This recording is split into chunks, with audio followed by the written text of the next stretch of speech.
mal बहाल बिनतिया।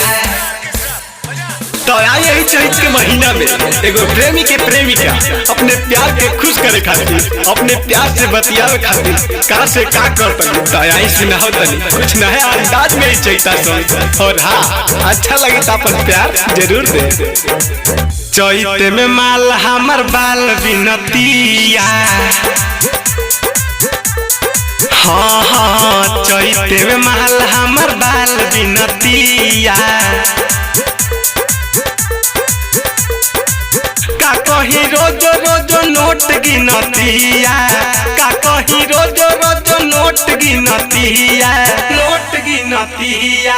चैते में माल हमर गेहूं बिनतिया। हाँ हाँ चैते में माल हमर बाल बिनतिया।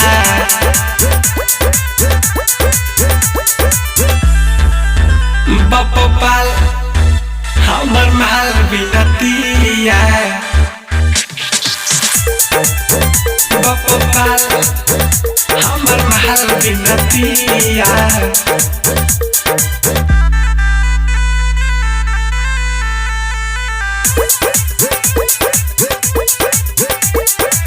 कहले खरीदब मोबाइल हो वीडियो कॉल बतियाइब हो। मिली ना पाइब रोजो रोजो ता ऑनलाइन काम चलाइब हो। ऑनलाइन काम चलाइब हो। कहले खरीदब मोबाइल हो वीडियो कॉल बतियाइब हो। मिली न पाइब रोजो रोजो ता ऑनलाइन काम चलाइब हो। ऑनलाइन काम चलाइब हो। सुननी जियो के सिम किनतिया। हाँ हाँ चैते में माल हमर बाल बिनतिया।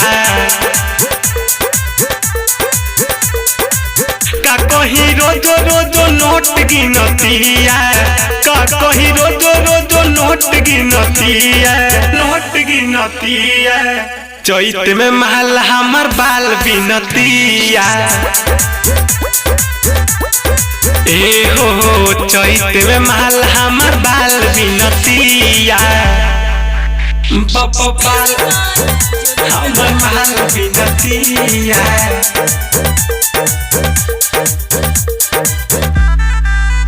हमर महल बिनतिया।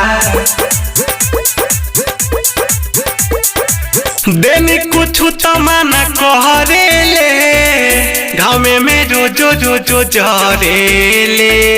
शक होला हो बड़ी उ करे पा लागे उ दूसरे पमरेले। लागे उ दूसरे पमरेले। देनी कुछ तमना करेले गाँव में रोजो रोजो जरेले।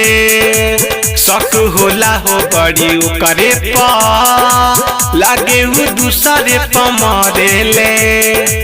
लागे उ दूसरे पमरेले। सोनू सावरिया के नहीं चिन्हतिया। हाँ हाँ चैत में माल हमर बाल बिनतिया। का कहीं रोजो रोजो नोट गिनतिया। का कहीं रोजो रोजो नोट गिनतिया। नोट गिनतिया।